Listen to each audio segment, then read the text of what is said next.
मराठवाड्यातील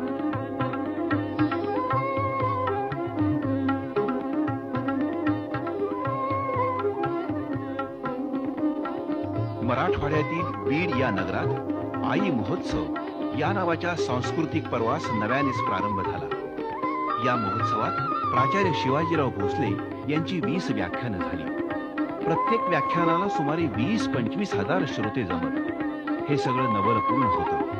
महापुरुषांच्या जीवनाचे भाष्यकार आणि डॉक्टर बाबासाहेब आंबेडकर मराठवाडा विद्यापीठाचे विद्यार्थीप्रिय कुलगुरू असा पूर्वसंदर्भ लाभलेले एक प्रबोधनकार प्राचार्य भोसले अनेक विषयात रमले आणि रंगले सुद्धा. आजच्या व्याख्यानाचा विषय आहे नेताजी सुभाषचंद्र बोस.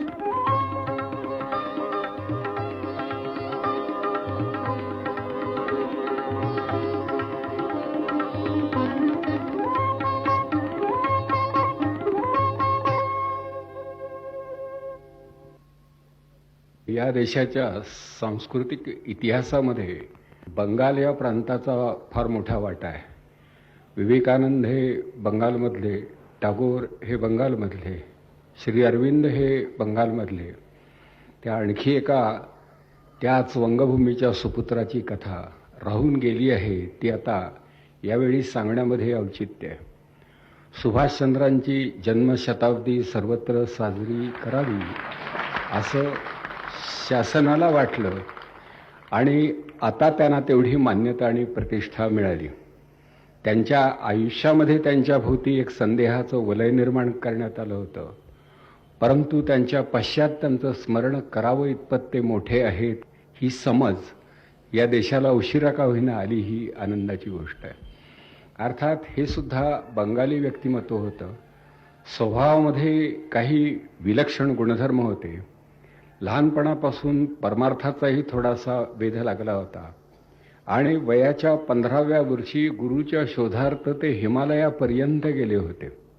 जीवनाचा अन्वयार्थ लावण्यासाठी उपयोगी पडणारा कोणीतरी महात्मा आपल्या जीवनामध्ये यावा असं सुभाषचंद्रांना लहानपणापासून वाटत होतं. त्यांचे वडील जानकीनाथ हे कटक इथले एक ख्यातनाम वकील होते. कटक हे सुभाषचंद्रांचं जन्मग्राम आणि या गावामध्येच ते शिकत होते. आई तशी परमार्थपरायण होती आणि मुलगा थोडासा एकांतप्रिय होता. अभ्यासामध्ये गती चांगली होती, पण त्या काळच्या ज्या शाळा होत्या त्या सगळ्या शाळा बहुतेक इंग्रजांनी चालवलेल्या होत्या. इंग्लिश शाळेमध्ये आपल्या मुलांना प्रवेश मिळत नव्हता. मिनतवारीनं मिळाला तरी ही मुलं वाळीत टाकली जात होती.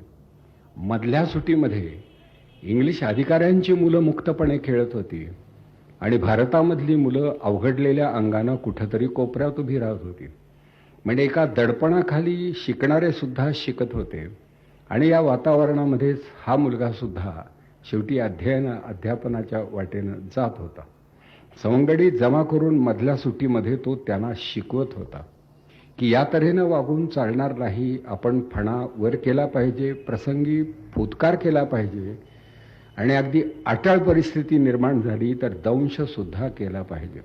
तेव्हा स्वाभिमान शून्य अस्तित्वाला अर्थ नाही असं लहानपणापासून सांगणारा आणि त्याचवेळी खरंच या जगामध्ये ईश्वर आहे का याचाही गांभीर्यानं विचार करणारा असा हा मुलगा होता.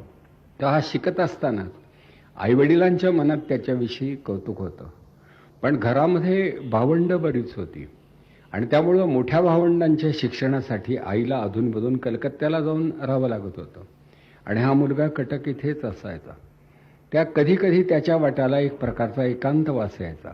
आई जवळ नसायची आणि वडील कोर्टात असायचे आणि हा एकटाच असायचा. तशी लहान मोठी भावंड आजूबाजूचे सगळे सोयरे बरेच होते, पण त्याच्याशी सहचिंतन करू शकणारे समवयस्क असे कोणी नव्हते. अशा वेळी त्याच्या जीवनामध्ये वेणी माधव या नावाचे एक अध्यापक आले. मोठे तत्वनिष्ठ अध्यापक होते आणि या अध्यापकांचा या मुलावरती जीव जडला. हा अभ्यासू आहे, अंतर्मुख आहे, विचारी आहे. त्या मुलाला ते बरंच काही समजावून देत होते की या देशाचा भाग्योदय जर घडणार असेल तर तुझ्यासारख्या काही विवेकी मुलांनी बळ बांधलं पाहिजे आणि वेळात वेळ काढून सत्पुरुषांची चरित्र ते त्यांना समजावून देत. लहानपणी कातरणं काढण्याचा सुभाषचंद्रांना एक छंद होता. कुठे चित्र दिसलं तर कापून घ्यावं आणि ते आपल्या खोलीमध्ये लावून ठेवावं. कुठे एखादी वार्ता असली आणि आपणाला ती आवडली तर आपल्या चिकट वहीमध्ये ती अशी ठेवावी. अशा रीतीनं जेव्हा त्यांनी कातरणं एकत्रित केली तेव्हा झाशीची राणी, तात्या टोपे, शिवाजी महाराज, राणा प्रताप अशी चित्र ही त्यांच्या खोलीमध्ये दिसू लागली. राणा प्रताप याचं चित्र दिसलं त्यांना ते आवडायचं आणि या महाराष्ट्राविषयी आणि विशेषतः मराठ्यांच्या पराक्रमाविषयी त्यांच्या मनामध्ये एक विलक्षण अशी ओढ निर्माण झाली की शेवटी घोड्यावर स्वार होणं, हातात तलवार घेणं आणि संग्रामासाठी सिद्ध होणं हाच मुक्तीचा मार्ग आहे. शेवटी भीक मागून या जगात काही मिळत नाही आणि सोज्वळांसाठी इंग्रजांचं हे राज्य राहिलंच नाही. अशा अनेक प्रकारच्या विचार प्रवाहांचा संग्रह हा कुठेतरी अंतर्यामी चालत होता आणि हे व्यक्तिमत्व असं आकाराला येत होतं. आणि त्याचवेळी पुन्हा गुरुचा शोध घेण्याची बुद्धी होती. पण त्यांच्या कॉलेज जीवनामध्ये एक रोमहर्षक प्रसंग घडला की ज्यामुळं त्यांना अधिक अंतर्मुख व्हावं लागलं आणि लोकांच्या रोषाचा विषयही व्हावा लागला. ओटणी या नावाचे एक प्राध्यापक होते. उठल्या सुटल्या भारतीयांचा पाणउतारा करणं आणि विशेषतः भारतामधल्या विद्यार्थ्यांचा उपमर्द करणं हे त्यांना अतिशय आवडत असे. तेव्हा एकदा कधीतरी असाच त्यांचा वर्ग चालू असताना काही विद्यार्थी कडेने गेले, शांतपणे गेले, पण हे त्या प्राध्यापकांना आवडलं नाही. वर्गाच्या बाहेर येऊन त्या पोरांना हटकून त्यांनी त्यांना बरंच काही ऐकवलं आणि तुम्ही भारतीय असेच बेशिस्त असंही सांगितलं. या प्राध्यापकाच्या विरोधामध्ये सुभाषचंद्रांनी तेव्हा एक संप घडवून आणला. सामोपचारानं हे प्रकरण मिटलं. पुन्हा एका प्रसंगी या प्राध्यापकांनी भरल्या वर्गामध्ये भारतीयांची टवाळी करायला सुरुवात केल्याबरोबर वाघासारखा विद्यार्थी चवताळून उठला. आपण विषयाला धरून बोला, आपण शिकवा, पण माझ्या मातृभूमीचा उपमर्द करण्याचा तुम्हाला यत्किंचितही अधिकार नाही, असं त्या प्राध्यापकांना त्यांनी ठणकावून सांगितलं. आणि मग या पोराचं अकराळ विक्राळ रूप पाहिल्यानंतर भयभीत झालेला हा प्राध्यापक प्राचार्यांकडे गेला. त्यामुळे शेवटी या प्राचार्याने सुभाषचंद्रांना रस्टिकेट केलं की 2 वर्ष तुला या कॉलेजमध्ये शिकता येणार नाही. त्यावेळी आशुतोष मुखर्जी हे विद्यापीठाचे कुलगुरू होते. त्यांच्या मध्यस्थीनं काही दिवसानं त्यांना कॉलेजमध्ये प्रवेश मिळाला. पण कॉलेजमध्ये जाऊन शिकणं, पाठ्यपुस्तकांचा अभ्यास करणं, परीक्षेमागून परीक्षा देणं हे त्यांचं उद्दिष्ट कधी नव्हतं. शेवटी कॉलेजमध्ये गेल्याशिवाय शिकता येत नाही म्हणून कॉलेजमध्ये जायचं, नाहीतर घरच्या घरी शिकता आलं तर घरीही शिकायला हरकत नाही असंही त्यांना वाटत असेल. म्हणजे शिक्षणाशी संबंध आला, पण शिक्षणामुळं त्यांना एक प्रकारची जाण आली, किंबहुना अगोदर जाण आली आणि मग त्यांचं शिक्षण झालं. हा अनुक्रम त्यांच्या बाबतीमध्ये तरी जरा अनपेक्षित असला तरी घडला आणि सुभाषचंद्र हे तसे स्वयंशिक्षित होण्याच्या मार्गावरच होते. पण हे सगळं शिक्षण चालू आहे. इंग्लिश प्राध्यापक आणि अधिकारी यांच्याशी मतभेद होतो आहे. देशाविषयीचा अभिमान वाढीला लागला आहे आणि त्याचवेळी जीवनाच्या रहस्यांचा वेध घेणाऱ्या थोर पुरुषांच्या प्रत्यक्ष सहवासाची आणि मार्गदर्शनांची ओढही लागली आहे. म्हणजे वाढीच्या वयामध्ये इतक्या गोष्टी त्यांच्या जीवनामध्ये घडत होत्या आणि त्यामुळे ते व्यक्तिमत्व त्या पद्धतीनं असं आकाराला येत होतं. वडील बुद्धिमान होते, कायदी पंडित होते, देशाभिमानी होते, पण वडील आणि मूल फार थोडा काळ जवळजवळ येतात. वडील मुलं जगवण्यासाठी आपल्या व्यापात असतात आणि या व्यापामुळं मुलांकडे दुर्लक्ष घडतं. हा घरोघरचा अनुभव त्या घरातही येत होता. पण तरीही वडील मुलाची योग्यता जाणून होते. त्या मुलाचे हे शिक्षणाच्या संदर्भामध्ये होणारे हाल तेही पाहत होते. अशा अवस्थेमध्ये हा मुलगा 6 महिने गुरुच्या शोधार्थ फिरत होता. जाताना सांगून गेला की मी जरा बाहेर पडतो आहे, सहलीला जातो आहे, बरोबर मित्र आहे, चिंता करण्याचं कारण नाही, मला गुरु हवा आहे, अजून मिळाला नाही, मी शोध घेतो आहे. अर्थात मुलगा पराक्रमी आहे, फार त्याची चिंता करण्याचं कारण नाही एवढं वडिलांना माहीत होतं. मग या मठामध्ये जा, त्या मंदिरामध्ये जा, त्या गिरिकंदिरामधल्या एखाद्या झोपडीमध्ये कोणीतरी एखादा नाथपंथी बैरागी असला तर त्याच्याकडे जा. जवळजवळ 50-60 साधू तरी त्यांनी पाहिले, पण साधू जवळ जाईपर्यंत त्याचं आकर्षण वाटेल आणि गेल्यानंतर त्यांना कळत असे की यांच्यामध्ये विशेष काहीही नाही.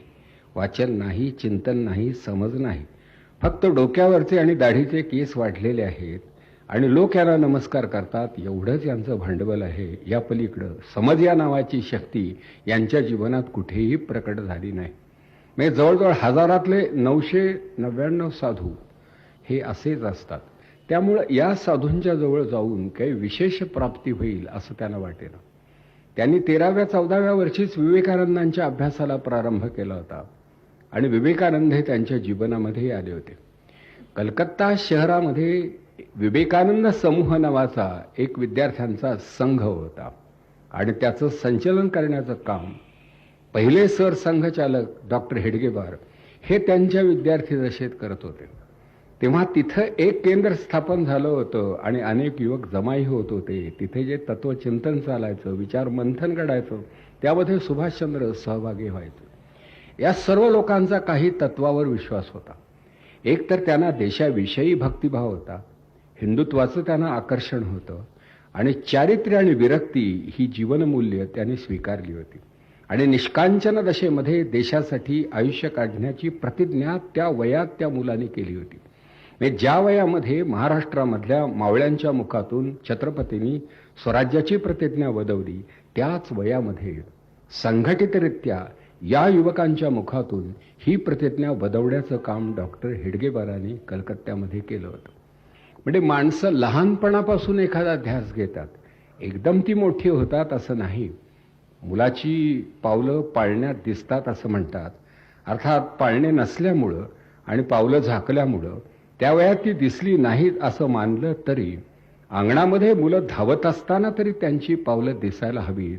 सुभाषचंद्रांची पावलं तशी दिसत होती. त्यांनी आपल्या आईशी बराच पत्रव्यवहार केलाय.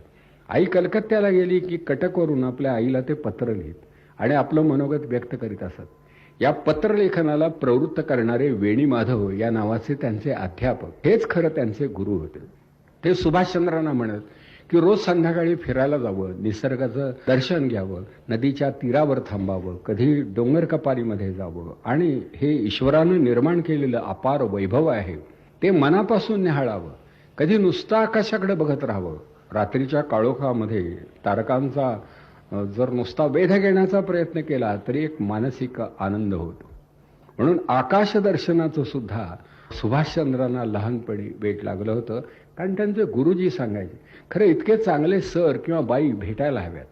या मुलाला घडवणारे हे सर सांगत होते की अधूनमधून तू आपल्या आईला पत्र लिहित जा.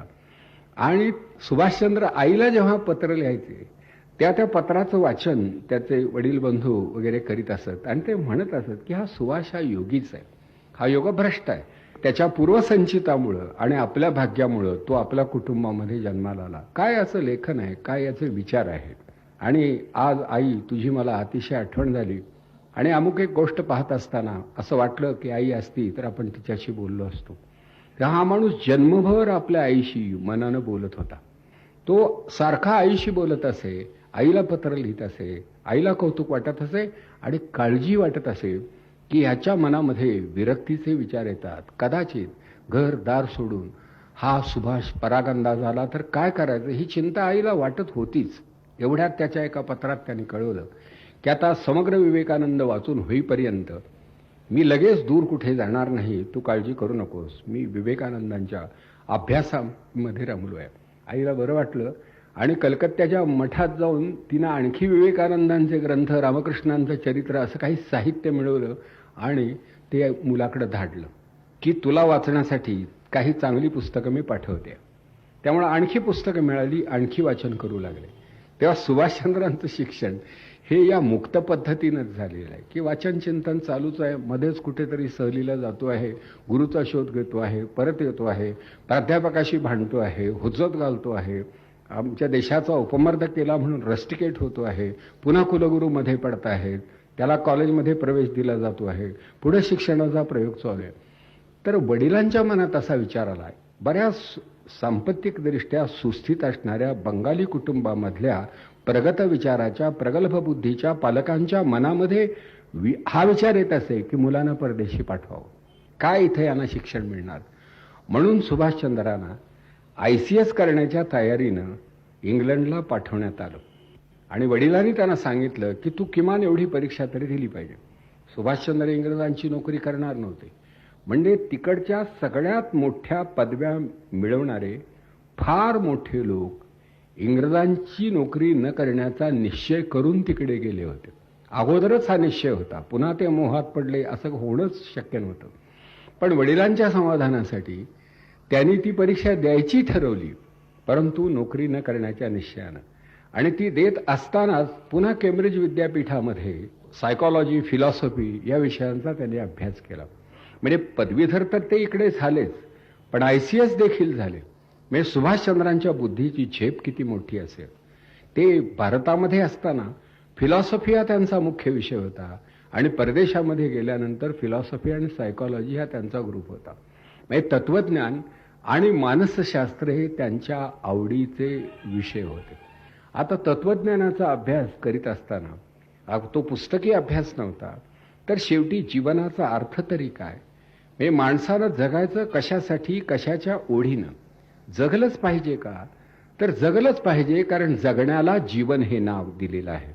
जगणं वजा केल्यानंतर जीवन उरत नाही. जीवन म्हणजे जगणं. त्या मानसिक सज्जता हे सुद्धा एक शैक्षणिक मूलतत्व आहे आणि या मूलतत्वांचा अभ्यास हा सुभाषचंद्रांनी केला. त्याचा फायदा आझाद हिंद फौजेच्या उभारणीच्या वेळी झाला की हे सैन्य आपणाला सज्ज करायचं आहे, मानसिकदृष्ट्या सज्ज करायचं आहे. तर हे सगळं शिक्षण इंग्लंडमध्ये राहून त्यांनी घेतलं, परीक्षा दिली, उत्तम रीतीने ते उत्तीर्ण झाले. त्याचवेळी भरतखंडामध्ये काय घडत होतं, तर 1919 साली जालियनवाला हत्याकांड झाला. तर हा प्रकार अमानुष होता. म्हणजे निरपराध नागरिकांच्या वरती, निशस्त्र नागरिकांच्या वरती त्यांना थोडी सुद्धा पूर्वसूचना न देता गोळीबार करणं हा गंभीर स्वरूपाचा अपराध होता. आणि ज्या अधिकाऱ्यानं केला त्याची चौकशी सुद्धा झाली नाही, त्याला जाब सुद्धा इंग्रजांनी विचारला नाही. मेले कोण भारतीय. तर जगभर ही वार्ता प्रसृत झाली. सुभाषचंद्र हे मुळातच देशाच्या भवितव्याचा विचार करणारे, पण या प्रकारचे अधिकारी आणि या प्रकारचं राज्य आमच्या वाट्याला जर येणार असेल तर आमच्या बांधवांचं होणार काय. म्हणून भारतामध्ये गेल्यानंतर पुन्हा एकदा स्वराज्याचा निश्चयपूर्वक प्रयत्न करायचा हे त्यांनी ठरवलं. म्हणजे याला जालियनवाला बाग हे प्रकरण थोडं तरी सहाय्यभूत झालं. म्हणून 21 साली ते प्रथम भारतामध्ये आले तेव्हा गांधींना भेटायला गेले, कारण गांधींचा लौकिक सगळीकडे प्रसृत झाला होता आणि गांधींचं नेतृत्व भारतामधल्या बहुसंख्य लोकांनी तेव्हा मान्य केलं होतं. त्या गांधीजींशी बोलावं, त्यांना भेटावं आणि त्यांचं मार्गदर्शन घ्यावं असं सुभाषचंद्रांना वाटलं. सुभाषचंद्र हे धगधगीत बुद्धीचे कार्यकर्ते होते. गांधींकडे ते गेले. गांधींनी सांगितलं, शत्रूच्याही अंतःकरणामध्ये परिवर्तन घडवणं हे शक्य आहे आणि अहिंसा तत्व हे सांगतं. हे तासभर चर्चा केल्यानंतर सुभाषचंद्रांनी जाणलं की आपला मार्ग वेगळा आहे. त्या गांधींना तिथेच त्याच पावली त्याच बैठकीत ते म्हणाले, बापूजी, आपल्याशी माझा प्रामाणिक मतभेद आहे. आपल्या या पद्धतीनं, आपल्या या गतीनं कदाचित या जगाला रामराज्याचं रूप येईल, पण मध्ये बरीच शतकं जातील, तेव्हा तुम्ही जगात नसाल आणि मीही नसेल. तेव्हा मला जरा तातडीचा मार्ग आपण सांगितला तर बरं होईल. गांधी म्हणाले, हे बघ, मीही तुझं मनोगत जाणलं. तू देशबंधू चित्तरंजन दासांकडे जा. आज भारतामधल्या युवकांना प्रिय असणारं नेतृत्व ते आहे आणि चित्तरंजन दास तसे होते. ही माणसं जहाल प्रवृत्तीची, स्वराज्यवादी, राष्ट्रवादी होती. हे शत्रूचं हृदय जर असलं तर परिवर्तन करणार हो, नसताना त्याचं कसं परिवर्तन करायचं. दिवसाढवळ्या 1000 माणसं जे लोक मारतात त्यांचं हृदय बदलेपर्यंत अजून 2 लाख माणसं मारली जातील. इतका थांबायला काही वेळ नाही. माणूस कितीही अहिंसावादी असला आणि रस्त्यात एखादं चावरं कुत्रं त्याच्या जवळ येऊन अंगाला भिडण्याच्या बेतात असलं तर आता ह्याचं हृदय बदलेपर्यंत आपण जरा थांबूया, कळलं का.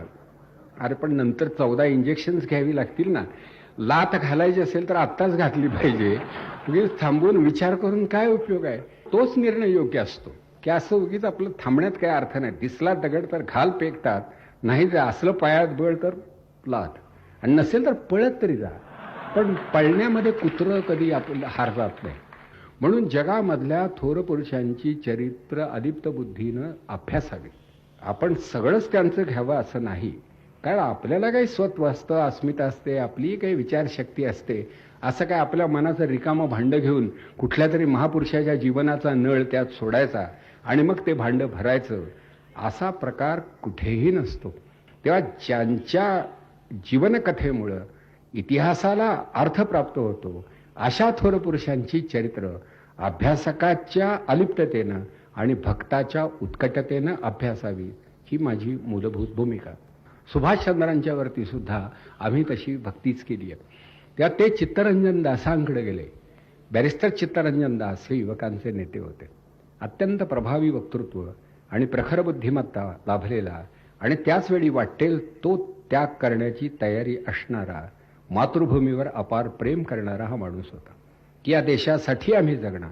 म्हणून गांधीजींनी जेव्हा बहिष्कार आंदोलन जाहीर केलं तेव्हा आपली वकिली चित्तरंजन दासांनी सोडली होती. चित्तरंजन जे बोलतो त्याप्रमाणे करतो. अगदी नागपूर काँग्रेसमध्येच ते म्हणाले, वकिली सोडायची ना, सोडली. पुन्हा कोर्टाकडे ते गेले नाहीत. आणि मग शेवटी काँग्रेसनं किंवा राजकीय पक्षांनी वेगवेगळ्या निवडणुका लढवल्या पाहिजेत असा त्यांनी निर्धार केला. निवडणुका लढवायच्या नाहीत, त्यांच्यावर आम्ही बहिष्कार घालणार नाही. सामाजिक संस्था ताब्यात घेण्यासाठी निवडणूक हा एकच मार्ग असेल तर आम्ही निवडणुका लढवणार, हा निर्धार चित्तरंजनांनी व्यक्त केला आणि युवकांना प्रवृत्त केलं. आणि त्याप्रमाणे कलकत्त्याच्या महानगरपालिकेचे ते स्वतः अध्यक्ष झाले, ते महापौर झाले. आता त्या पदाला तेव्हा आणखी काही वेगळं नाव असलं तर कळायला मार्ग नाही, पण त्यांनी पहिल्यांदा कलकत्त्याची नगरपालिका ताब्यात घेतली आणि सुभाषचंद्रांना त्यांनी शेवटी चीफ ऑफिसर, ज्याला आपण म्हणतो, चीफ ऑफिसर म्हणून नियुक्त केलं. म्हणजे कलकत्त्याचा कारभार कसा चालला असेल विचार करा. चित्तरंजन दास हे नगराध्यक्ष आणि सुभाषचंद्र बोस हे नगरपालिकेचे मुख्य अधिकारी असे चीफ ऑफिसर झालेले. तेव्हा भराभर कामं होऊ लागली. अहो, गाव सुधारता येत नाही तर एक जग तरी एकदम कसं सुधारायचं. आणि म्हणून त्यांनी नगरपालिकेचा कारभार उत्तम रीतीनं खरोखर करायला सुरुवात केली. आणि काही दिवसानं पुढं सुभाषचंद्र नगराध्यक्ष झाले. म्हणजे सुभाषचंद्र हे कलकत्ता महानगरपालिकेचे प्रमुख होते, अध्यक्ष होते, महापौर होते. तेही काम त्यांनी उत्तम रीतीनं केलं होतं. सुभाषचंद्रांनी भूमिका तरी किती पार पाडल्या. ज्या नॅशनल कॉलेजचे श्री अरविंद प्राचार्य होते, प्रिन्सिपल होते, त्या कॉलेजचे सुभाषचंद्र ही प्रिन्सिपल होते. का तर राष्ट्रीयत्वाचा संस्कार करणारं हे नॅशनल कॉलेज, तर त्याचे ते प्राचार्यही झाले होते आणि कलकत्त्याचे नगराध्यक्षही झाले होते. मग थोरा मोठ्यांच्या चरित्रावरून हा बोध होतो की एकाच वेळी माणसाला शिक्षण आणि राजकारण दोन्ही क्षेत्रामध्ये संचार करता येऊ शकतो. सुभाषचंद्र ICS होते, स्कॉलर होते, केम्ब्रिजचे पदवीधर होते, तत्वज्ञानाचे अभ्यासक होते. अशातही ते कलकत्त्याचे नगराध्यक्ष होऊ शकत होते, चीफ ऑफिसर राहू शकत होते आणि नॅशनल कॉलेजचे प्रिन्सिपल होऊ शकत होते. त्या या भूमिका या जगामध्ये एका व्यक्तीला आलटून पालटून धारण करता येतात एवढं जरी कळलं तरी खूप आहे. तर त्यावेळचे काही प्रसंग हे अतिशय भावपूर्ण आहे. सुभाषचंद्र हे नगराध्यक्ष झाले आणि गोरगरिबांचे ते वाली म्हणून प्रसिद्धीला आले. गरिबांची कामं त्यांनी कधी आडूनडू दिली नाही. तर कोणीतरी एक वृद्ध स्त्री होती, एकटीच राहिली होती. सगळे सोरे गेले होते, कोणीही वाली नव्हता. तिची स्वतःची एक झोपडी बांधण्या एवढी जागा होती, पण त्या जागेवर सुद्धा तिचा हक्क राहू नये म्हणून काही लोक प्रयत्नशील होते. त्या जागेची नोंदही होत नव्हती. तर तिला कोणीतरी सांगितलं की तू सुभाषचंद्रांना भेट. ते आता त्यांची मोटार इतक्या वाजता तिथे येते आणि मग तू नुसती वाट पहा आणि ते उतरले की तू त्यांना भेट. त्याप्रमाणे ही वृद्ध स्त्री आपलं काम करून घेण्यासाठी नगराध्यक्षांकडून अगदी न शिकलेली सामान्य वृद्ध स्त्री ही उभी राहिली. बरोबर विशिष्ट क्षणी सुभाषचंद्रांची गाडी आली. तिच्यातून ते खाली उतरले. सुभाषचंद्र अतिशय देखणे, उंचे, पुरे आणि दृष्ट लागावी असं रूप लाभलेले असे नगराध्यक्ष होते. या बाईच्या लक्षात आलं की हेच ते साहेब असावे. ताबडतोब ती त्यांच्या जवळ गेली आणि कसलाही विचार न करता सुभाषचंद्रांचे तिनं पाय धरले. सुभाषचंद्रांनी ते हात तसेच पकडले. आई, तू मला नमस्कार करायचा नाहीस, तू वडीलधारी आहेस, मी तुला नमस्कार करायचा. आणि म्हणून त्या म्हातारीला तसंच त्यांनी बरोबर घेतलं, आपल्या कार्यालयात नेऊन बसवलं, प्रथम तिला नमस्कार केला आणि मग विचारलं, तू कशासाठी आली होतीस? म्हणजे होण्यासारखं कुठलंही काम असेल तर ते झालंच असं समज, पण सांग तर खरं. त्या बाईला बोलताच येईना. नगराध्यक्ष आपणाला हात धरून आत नेतो आहे, खुर्चीवर बसवतो आहे, नमस्कार करतो आहे. हे ऐतिहासिक सत्य मी तुम्हाला सांगतोय. असेही नगराध्यक्ष होऊन गेले आहेत. हे सर्व नगरीच्या अध्यक्षांना जर कळलं तर त्या नगरांचा फायदा झाल्याशिवाय राहणार नाही. हे कोणाला उद्देशून किंवा टोमणे देण्यासाठी बोलतो असं चुकून मानू नका. नगराध्यक्ष होतच राहणार आहेत. त्यांना हे कळलं पाहिजे की सुभाषचंद्र नगराध्यक्ष होते, महात्मा फुले पुण्याच्या नगरपालिकेचे सभासद होते. ह्या लोकांनी गोरगरिबांची बरीच कामं केलेली आहेत. त्या भाईनं आपली कैफियत मांडली. सुभाषचंद्र म्हणाले, तू निश्चिंत राहा, तुझं काम मी करतो. आता त्या बाईला किती धन्य वाटलं असेल. अशी अनेकांची कामं त्यांनी मार्गी लावली. म्हणजे सुभाषचंद्र हे नुसते नेते होते, व्याख्याते होते, वक्ते होते, लेखक होते असं चुकून मानू नका. कुठलाही मोठा माणूस हा बोलण्यानं मोठा होत नाही, तो कामानं मोठा होतो. काम करीत करीत तो बोलला तर बोलण्याला तेज प्राप्त होतं आणि कामाला गती प्राप्त होते. पण काम न करता कोणीही मोठा होत नाही, हे लक्षात ठेवा. ते बरोबर सुभाषचंद्रांना ते सूत्र माहीत होतं आणि म्हणून लोकांची जमेल तेवढी सेवा ते करत होते. पण आता हे सगळं चालत असताना सुभाषचंद्रांचा सारखा माणूस कुठल्याही निमित्ताने जर का कुठे गुंतवता आला तर सरकारला हवं होतं. म्हणून शेवटी जालियनवाला बाग हे प्रकरण घडल्यानंतर भारतामध्ये प्रक्षोभ माजलेला आहे.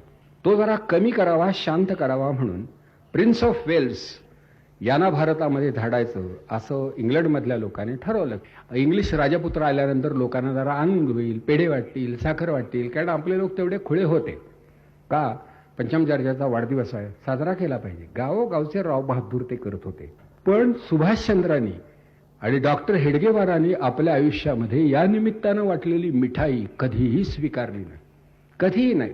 कशासाठी पेढे वाटता? कोण ते आमचे?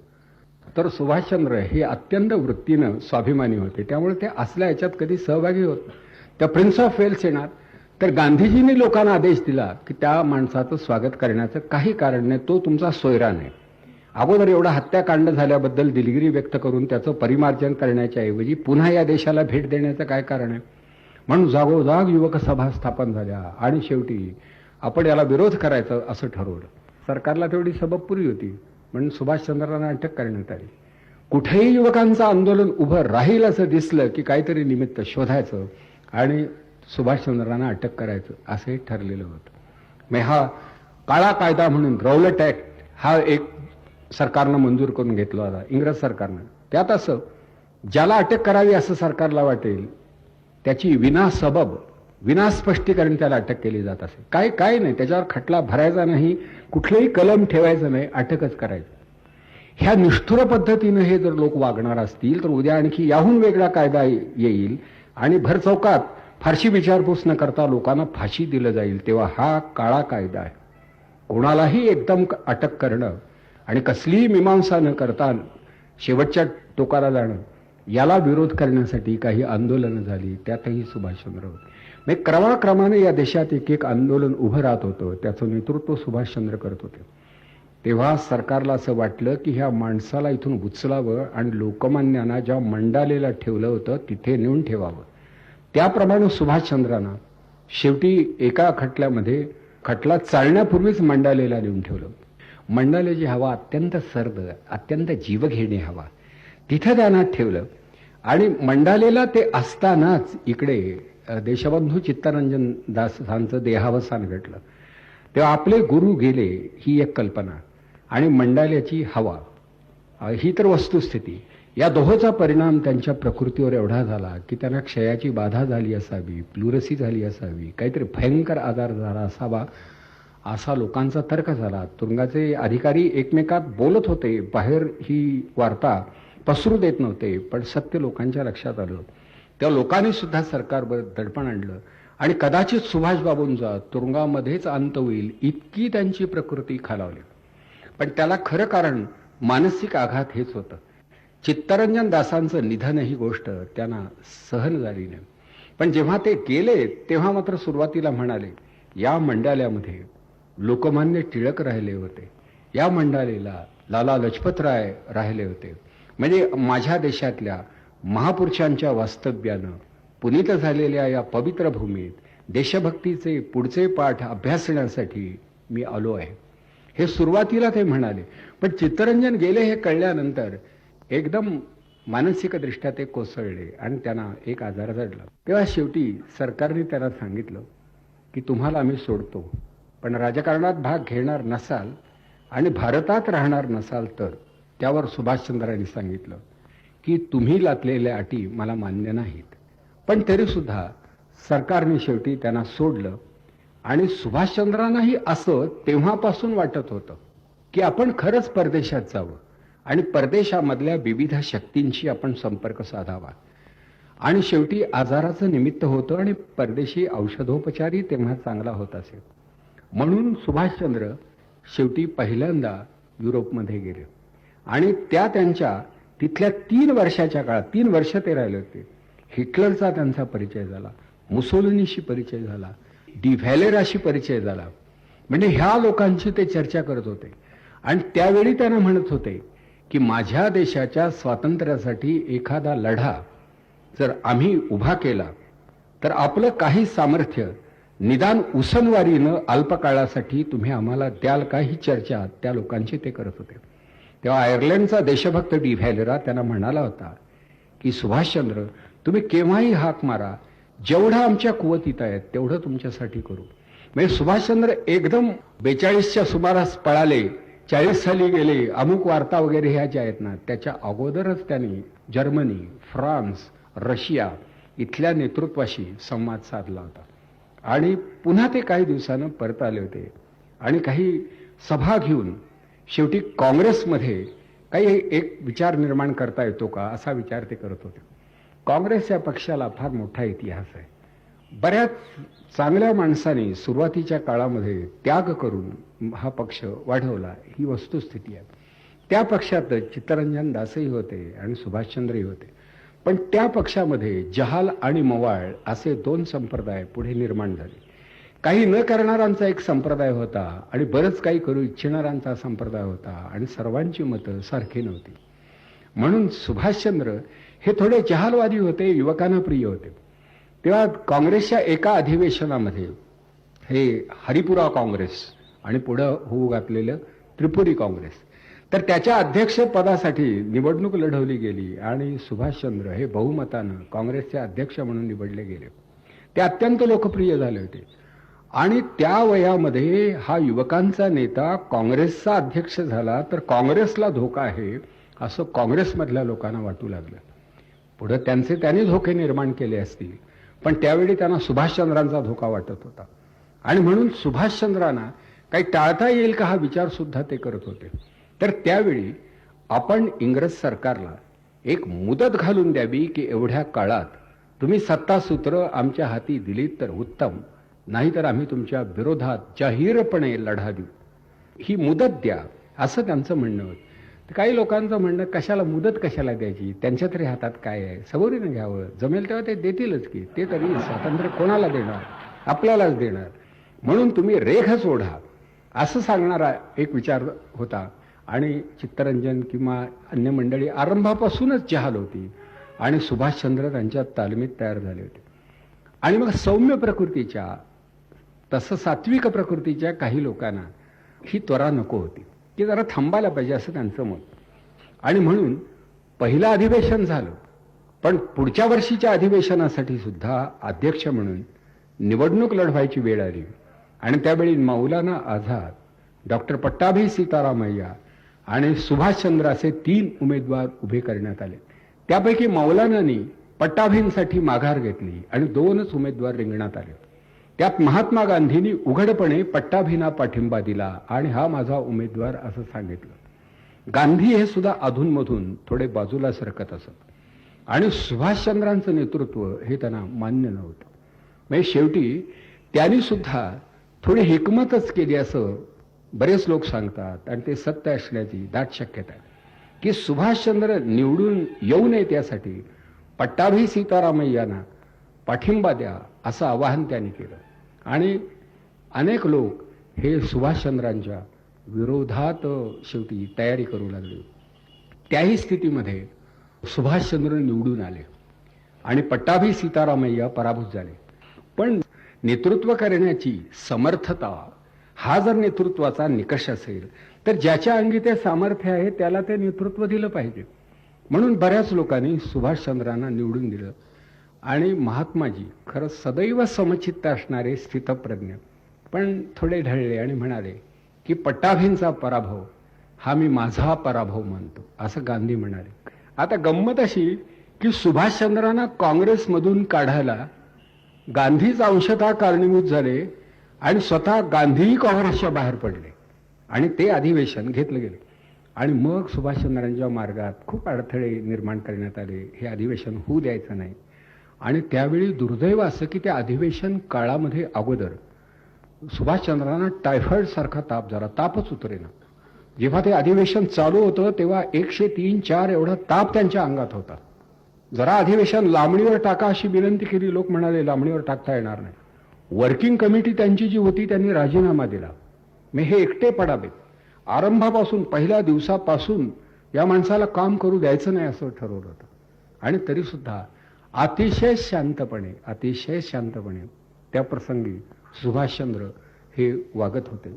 अगदी पहिल्यांदा जी सुरुवातीची भाषणं झाली ती सगळी सुभाषचंद्रांच्या विरोधात झाली. इतकंच नव्हे तर शेवटच्या दिवशी सुभाषचंद्रांना नावापुरतं सुद्धा ठेवायचं नाही, सगळं आपण आपल्या ताब्यात घ्यायचं असं लोकांनी ठरवलं. इतका विरोध होत असताना सुद्धा एखाद्या संयमी प्रेषिताप्रमाणे सुभाषचंद्र त्यावेळी वागले आहेत. आणि शेवटी त्यांचे बंधू ते तिथे आले आणि म्हणाले की ठीक आहे, सुभाषचंद्राला मी लहानपणापासून पाहतोय. बाकीचेही काय त्यांचे मित्र म्हणाले आम्ही सुभाषला ओळखतो, आम्ही त्याच्या मागे राहू, परंतु सत्य अहिंसेचे मक्तेदार काय करतात त्यांना इतिहासच समजावून देईल. हे शब्द आहेत त्यांचे, सत्य अहिंसेचे मक्तेदार. आणि होतच होतो असं सगळं सत्यमेव जयते, आम्ही अहिंसेचे उपासक म्हणता नाही असं म्हणायचे. आणि वागताना इतके हिंस्रते झाले होते. हा एक तेजस्वी युवक, देशाचं नेतृत्व करण्याची क्षमता असणारा, खरंच त्यावेळी जर सुभाषचंद्रांच्या हाती देशाचं नेतृत्व राहिलं असतं तर किती बरं झालं असतं असा विचार मनात येतो आहे. त्यावेळी ते जमलं नाही. निदान आता शताब्दी तरी साजरी करूया असं आपलं सरकारला वाटू लागलं. त्या सुभाषचंद्र हे त्या स्थितीत 12-12 तास ते अधिवेशन चालायचं आणि 104 डिग्री ताप, डॉक्टर म्हणायचे आता तुम्ही बेशुद्ध पडाल. अहो इतका ताप अंगात असताना बसायचं नसतं, बेड रेस्ट पाहिजे, तुम्हाला हॉस्पिटलमध्ये न्यायला पाहिजे. आणि ते म्हणत होते हे अधिवेशन पुरं होईपर्यंत मी जागचा हलणार नाही. म्हणजे याही स्थितीमध्ये काम करता येतं. दुसऱ्याला ताप देणं हा भाग वेगळा आणि अंगात ताप असताना दुसऱ्याचं काम करणं हा भाग वेगळा. म्हणजे काही मंडळी ताप वाढवण्याचं काम करत होते, सगळं देशाचं टेम्परेचर त्यांच्या हातातच होतं आणि त्याही परिस्थितीत अगदी यशस्वीपणे आपल्या कार्याची धुरा सुभाषचंद्रांनी वाहिली. त्यामुळे ते नेतृत्व देशामधल्या युवकांना अतिशय प्रिय झालं. म्हणजे शेवटी सिंहाचं जीवन जगणारा हा योद्धा आहे, हा आपला नेता असं देशभर मानलं जात होतं. परंतु सुभाषचंद्रांना बरेच लोक मात्र अंतरावर ठेवत होते आणि तिथे मात्र महात्माजींची भूमिका ही लोकांना आवडू नये अशी होती. गांधी तरीही मोठे होते पण हा भाग मात्र असा होता. आणि इतकं असूनही सुभाषचंद्रांनी परदेशामध्ये जाऊन जी भाषणं केली त्यामध्ये गांधीजींचा उल्लेख राष्ट्रपिताजी, फादर ऑफ आवर नेशन म्हणून केलेला आहे. इतकंच नव्हे तर जे नेहरू विरोधात केले त्या नेहरूंच्या नावाने सुद्धा त्यांनी सैन्याची एक वेगळी पलटण स्थापन केली. त्यांनी एक ट्रूप्स, जवाहरलाल नेहरू ट्रूप्स. म्हणजे या माणसाचं मन कसं असेल. म्हणजे आझाद हिंद फौजेचं विभाजन केलं, त्या नेहरूंच्या नावानं सुद्धा एक फौज असावी असं त्यांना वाटलं आणि गांधीजी हे तर राष्ट्रपिता म्हणून त्यांनी जगजाहीर केलं. परंतु सुभाषचंद्रांनी असं मनामध्ये काही असा दंश किंवा आकस ठेवला नाही. तर हे सुभाषचंद्र पुढं मग एकदम जे प्रसिद्धीच्या झोतामध्ये येतात आणि एक जागतिक पातळीवरती येतात ते जेव्हा त्यांनी प्रत्यक्षामध्ये पलायनच केलं, सीमोल्लंघन केलं, तेव्हा आता शेवटी काय होतं, दुसऱ्या महायुद्धाला सुरुवात होते आहे. मद्रासला त्याच्या अगोदर एक सभा झाली होती. देशभर त्यांनी फॉरवर्ड ब्लॉक, पुरोगामी गट या नावाची त्यांनी स्थापन केलेली संस्था, त्या फॉरवर्ड या नावाचं देशबंधूंनी काढलेलं आणि सुभाषचंद्रांनी पुढे चालवलेलं एक इंग्लिश साप्ताहिक होतं. या सगळ्याच्या प्रसारासाठी त्यांनी भारतामध्ये एक दौरा काढला होता. त्या दौऱ्यात ते सावरकरांनाही भेटले होते, मद्रासलाही विराट सभा घेतली होती आणि दुसरं महायुद्ध सुरू होण्यापूर्वीची गोष्ट आहे, अगदी तोंडाशी आलं होतं. तेव्हा ते म्हणाले की जेव्हा इंग्रजांशी शत्रुत्व करणारे लोक इंग्रजांच्या विरोधात युद्ध पुकारतील तेव्हा आपण त्यांच्याशी मैत्री करायची आणि इंग्रजांचा निःपात करायचा. शत्रूचा जो शत्रू तो आपला मित्र मानायला आपण शिकलं पाहिजे. मला दुसरं महायुद्ध दिसतं आहे, तेव्हा आपल्या मातृभूमीच्या मुक्तीचा क्षण जवळ येतो आहे, सावधान सावधान.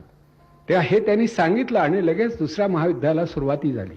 त्या वाटेमध्ये सावरकरांना जाऊन जेव्हा भेटले त्या सावरकरांनी सुभाषचंद्रांना सांगितलं की सुभाषचंद्र, आता कुठेतरी सत्याग्रह करून कृपा करून अडकू नका आणि तुरुंगामध्ये जाऊ नका, मोकळे राहा. मोकळे राहिलात तर काहीतरी काम करता येईल.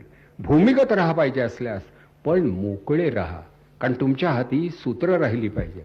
तेव्हा सुभाषचंद्र त्यांना म्हणाले की मी आता कौशल्यानं तेच करीन. आणि त्या काळामध्ये आणि त्याच्या अगोदरी शिवाजी महाराजांचं चरित्र ते वारंवार वाचत असत. शिवचरित्राचं सुभाषचंद्रांना विलक्षण आकर्षण होतं.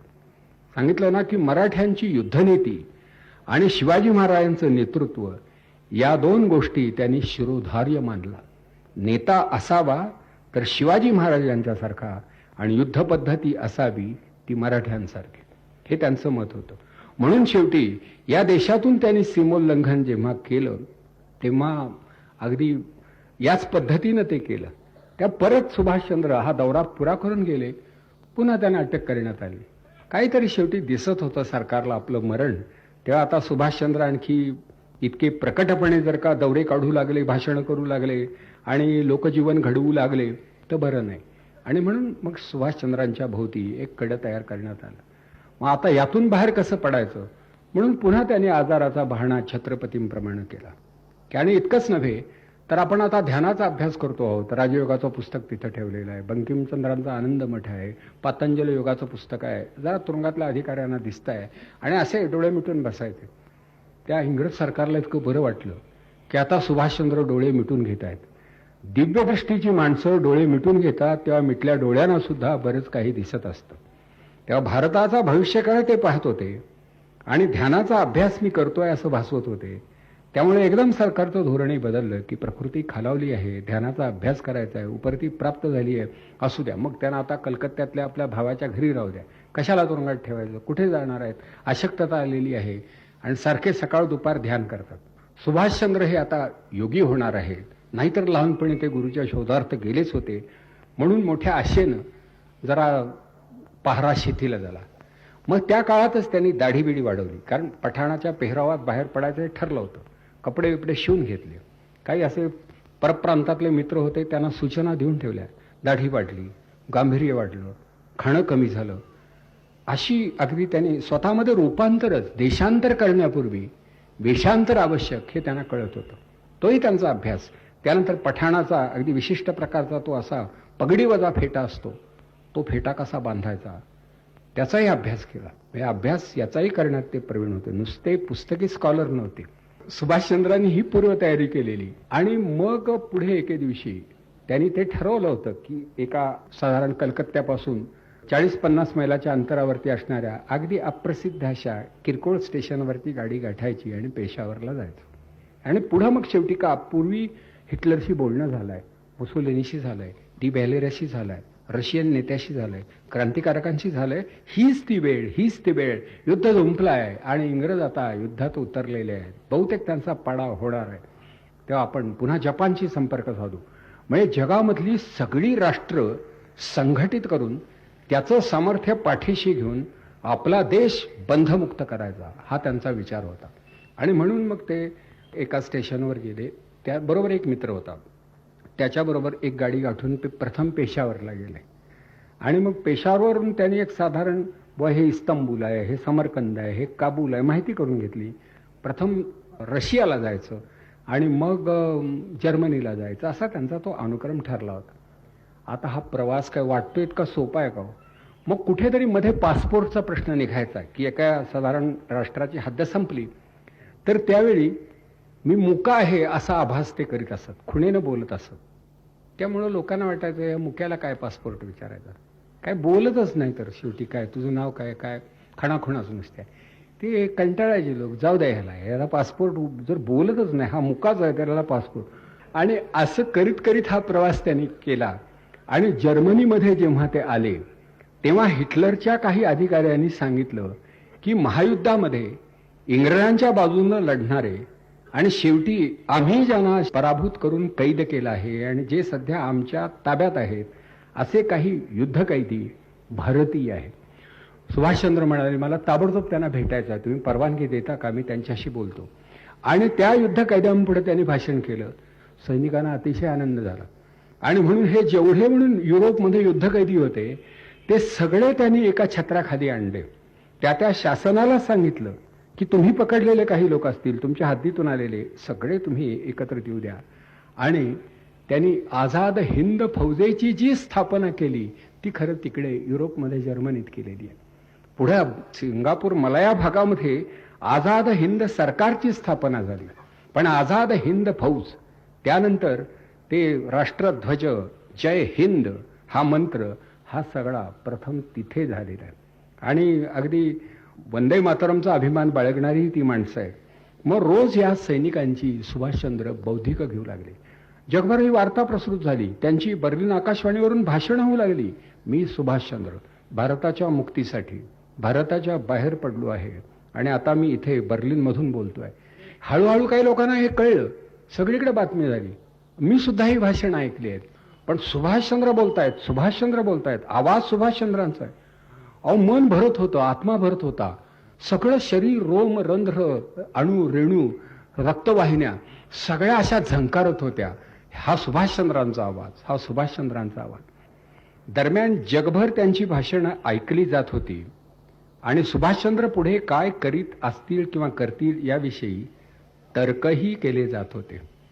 या परिस्थितीमध्ये इकडे सिंगापूर भागामध्ये, जपानमध्ये, आणखी अन्य काही राष्ट्रामध्ये भारताच्या स्वातंत्र्याचा विचार करणारी काही माणसं राहत होती.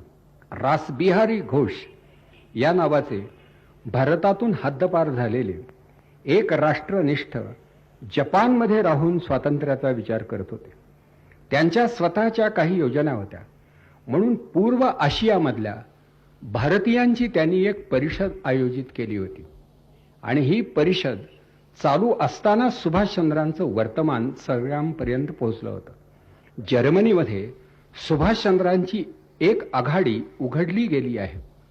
तेव्हा या पूर्व आशियामधल्या भारतीय लोकांच्या परिषदेमध्ये रासबिहारींनी एक ठराव करून घेतला की आपल्याकडेही एक आघाडी उभी केली जावी आणि तिचं नेतृत्व हे सुभाषचंद्रांनी स्वीकारावं. म्हणून जर्मनीत असलेल्या सुभाषचंद्रांशी या मंडळींनी संपर्क साधला आणि त्यांना आवाहन केलं की तुमची दुसरी आघाडी इकडे उघडण्यासाठी आपण त्वरेनं इकडे या. आता सुभाषचंद्रांनी इकडे यायचं कसं हा मोठा प्रश्न होता. कारण उघड प्रवास करणं कठीण होतं. युद्ध तर सुरू झालं होतं, कधीही बॉम्बिंग होईल सांगता येत नव्हतं. अशा वेळी एका साध्या पाणबुडीतून पण पाण्याखालून चालणाऱ्या 3 महिने सुभाषचंद्रांनी प्रवास केला. एकाकी दशेत पाण्याखालून 3 महिने प्रवास केला. का इकडे यायचं आहे म्हणून, का तर दुसरी एक आघाडी उघडायची आहे म्हणून. आणि ती आघाडी उघडण्यासाठी हा प्रवास म्हणजे जीवावरचा प्रवास होता. ही काही साधी गोष्ट नव्हती. पण शेवटी काय जीवाचा जोहारच करायचा. आणि म्हणून सुभाषचंद्र निघाले. एक बरोबर तेवढा तो नौकेचं संचलन करणारा अधिकारी होता. म्हणजे सुभाषचंद्रांसाठी जीव देण्याची तयारी दाखवणारी काही माणसं सदोदित त्यांच्याबरोबर होती. कुठल्याही देशात ती गेली तरी. आणि सुभाषचंद्र निघाले. जेव्हा ते आले, रासबिहारी घोटले पहिल्यांदा जपानमध्ये गेले, त्यानंतर मग मलायाच्या रोखानं आले. का तर इथं फार मोठं सैन्य अडकून पडलेलं आहे हे त्यांना माहीत होतं. आणि हे सैन्य हेही आपण ताब्यात घ्यावं हा विचार त्यांच्या मनात होता. आणि म्हणून या भागातलं भारतीय सैन्य, युरोपमधलं भारतीय सैन्य आणि इकडे तर भारतीय नागरिक बरेच आहेत, त्या सगळ्यांची त्यांनी एक विराट सभा घेतली आणि सुभाषचंद्रांनी सांगितलं की आपल्या देशाला मुक्त करणारी फौज आणि त्या फौजेला आज्ञा देणारं सरकार या दोन्हीची स्थापना होणं आवश्यक आहे. आझाद हिंद म्हणजे हिंदला आझाद करणारी फौज मी उभी केलीच आहे. आता आम्हाला सरकार हवं की उद्या हा देश स्वतंत्र झाल्यावर त्याला सरकार नको का, त्या सरकारची स्थापना सुद्धा मी करू इच्छितो. पण यासाठी शेवटी द्रव्यबळ लागेल, सैन्यबळ लागेल, शस्त्रबळ लागेल. माझ्याजवळ सद्भावने व्यतिरिक्त आणि राष्ट्रावरच्या श्रद्धे व्यतिरिक्त काही नाही. तुम्ही मला जे जे द्याल ते मला हवं आहे. मला हवं आहे रक्त. पण ज्यांना ते रक्त देता येणं शक्य नसेल त्यांनी निदान द्रव्यदान तरी करावं. त्या भरल्या सभेमध्ये ज्या महिला होत्या, युवक होते, श्रीमंत होते, सावकार होते, व्यापारी होते, भराभर कोणी नोटांची पुडकी काढली, कोणी अंगावरचे सोन्याचे दागिने काढले आणि सुभाषचंद्रांच्या पायाजवळ आणून टाकले. असा सोन्याच्या दागिन्यांचा ढीक तयार झाला आणि नोटांचा डोंगर उभा राहिला. आणि या पार्श्वभूमीवर सुभाषचंद्र म्हणाले की भारत जिवंत आहे याचा हा पुरावा आहे. आज आझाद हिंद सरकारची स्थापना झाली आहे. एक माणूस जातो आहे आणि आझाद हिंद फौजेची युरोपमध्ये स्थापना करतो आहे आणि तोच इथे येऊन आझाद हिंद सरकारची स्थापना करतोय आणि आझाद हिंदचं नभोवाणी केंद्रही सुरू झालंय. रोज माहिती दिली जाते आहे आणि आता आम्ही पावला पावलानं पुढे जाणार आहोत. चलो दिल्ली हा त्यांचा उद्घोष, की आता दिल्ली हेच आपलं अंतिम गंतव्य, अंतिम प्राप्तव्य, तीच आपली उद्याची राजधानी. आणि फौज अशी पुढे सरकू लागली. जपानी मंडळीने सुभाषचंद्रांचा अगदी मनोभावे खरोखर म्हणजे त्यांच्या सगळ्या धोरणाचा पुरस्कार केला. तेही पाठीशी राहिले.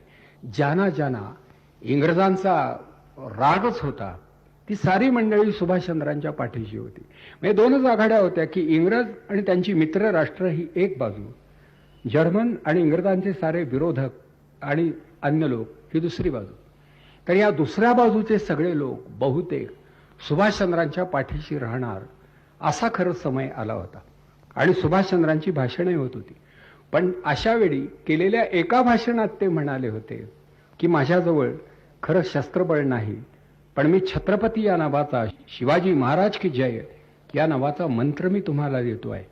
शिवाजी या नावात अपार शक्ती आहे. आणि नुसतं शिवाजी म्हटलं तरी अंगात संचार होतो. आणि त्यातही महाराष्ट्रातले अनेक मराठी होते. शिवाजी महाराजांचा जय जयकार करताना या मराठी मनाला किती आनंद झाला असेल याची आपण कल्पना करा.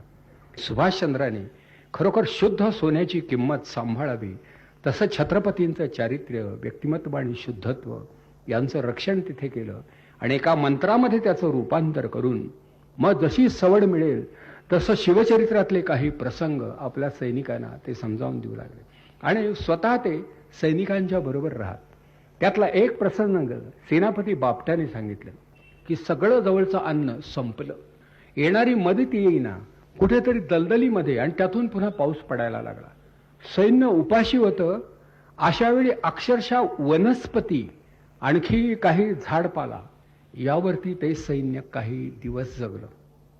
गवत कापून आणलं होतं आणि ते गवत सैनिक खात होते आणि सुभाषचंद्र तेच गवत खात होते. कुणीतरी त्यांना सांगितलं की बाबूजी, तुमच्यासाठी आम्ही थोडंसं राखून ठेवलेलं अन्न मुळीच नाही. माझं सैन्य जे खात असेल तेच मी खाणार. आणि ह्या थोर पुरुषानं काही दिवस गवतावर निर्वाह केला. हे ऐतिहासिक सत्य आहे. काँग्रेसच्या एका अधिवेशनामध्ये सांगतात की तंबू बाहेरून पाऊस पडत होता आणि अक्षरशः प्रत्येक तंबू गळत होता, खाली जमीन ओली झाली होती. त्यावेळी सुभाषचंद्रांना कोणीतरी सांगितलं, अहो तुम्ही अध्यक्ष आहात, तुम्ही निवाऱ्याच्या जागी चला, एका बंगल्यात तुमची व्यवस्था करतो. सुभाषचंद्र जागचे हल्ले नाहीत आणि सैन्याबरोबर गवत खात राहिले. आदर्श नेता हा आपल्या अनुयायांम बरोबर राहतो. म्हणजे शेवटी मरणाच्या दारात सुद्धा नेत्यांना सोबत करणारा राजा शिवछत्रपती मंत्रविषय होऊ शकतो, मंत्र देवता ही प्रतिष्ठा मिळवू शकतो. सुभाषचंद्रांजवळ ते सामर्थ्य होतं. तेव्हा शेवटी असाही काळ आला की तिथले दलदलीमध्ये डास, ह्या डासांच्या दंशानं अनेक आजार होत होते. नेताजी नाही त्यातले काही झाले. तुम्ही हॉस्पिटलमध्ये चला, ते गेले नाही. माझं सैन्य जिथे तिथेच मी. कडेला एक लहानसा तंबू असायचा आणि त्यामध्ये ते बसायचे, रात्र रात्र जागे राहायचे. कदाचित कुणास ठाऊक इथे बॉम्बिंग झालं तर.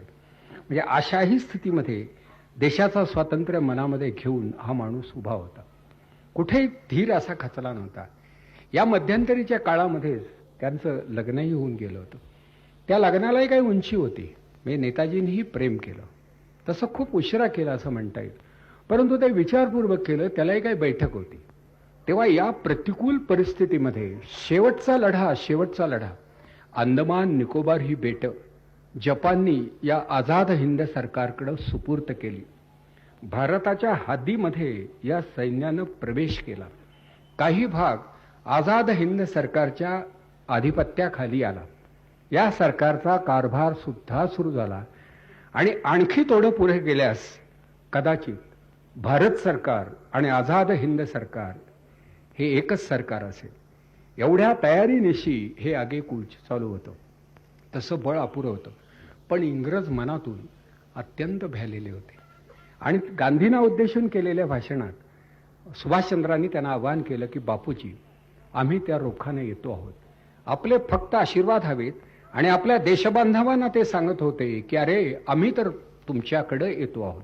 तुम्ही उठा, उभे राहा, सज्ज व्हा. आता आपणाला एकमेकाला भेटायचं आहे, एकमेकाशी भेटायचं आहे. मला तुम्हाला आलिंगन द्यायचं आहे. पण मला भारताच्या हद्दीत येऊन भारताचा राज्यकर्ता, विशेषतः स्वराज्य डोळ्यांनी पाहायचं आहे. मी येतो आहे. हे रोज आकाशवाणीवरून चांगलं जात होतं आणि लोकांनाही आशा वाटत होती आता सुभाषचंद्र येणार, नवीन सरकार येणार, आपलं सरकार होणार, देशमुक्त असणार, ध्वज आपला फडकणार, आनंदी आनंद होणार, दिवाळी जवळ येते. हे सगळं दिसत असताना शेवटी दुर्दैव हे नेहमी सुदैवी लोकांना दुःखी करण्यासाठी या जगामध्ये अवतरत असावं. तो काय ॲटम बॉम्बचा शोध ही मंडळी बसून फार उचापती करतात.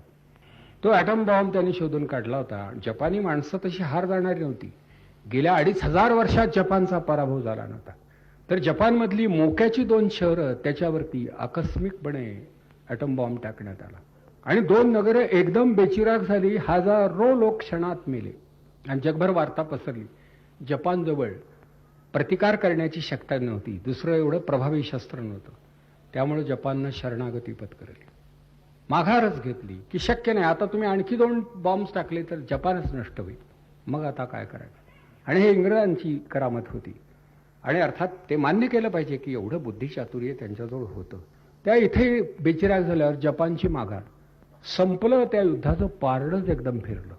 कारण जपान हे फार मोठं सामर्थ्य होतं आणि ॲटम बॉम्ब हा आता इंग्रजांच्या हातात आहे कळल्यानंतर कोणाच्याच हाती काही उरलं नाही आणि त्यांना माघार घ्यावी लागली. आता सुभाषचंद्र एकदम भ्रांतचित्त झाले की आता काय करणार. मग काहीही करण्यापूर्वी विचार करावा लागेल, परिस्थितीचा अभ्यास करावा लागेल. म्हणजे अगदी इथे थांबून सुद्धा चालणार नाही. तेव्हा आपण प्रथम टोकियोला आणि त्यानंतर मॉस्कोला जावं असं त्यांना वाटलं आणि तशी त्यांनी तयारी सुद्धा ठेवली आणि त्याप्रमाणे व्यवस्थाही झाली की एका विमानानं ते सायगावपर्यंत जाऊन पोहोचले. तिथून तैवानला गेले आणि तिथून एका विमानात बसून ते पुढे जाणार. एवढ्यात ते विमान वरती गेलं. त्यानं पेट घेतला आणि तिथे सुभाषचंद्रांची जीवितयात्रा समाप्त झाली. त्यांचा अंत झाला.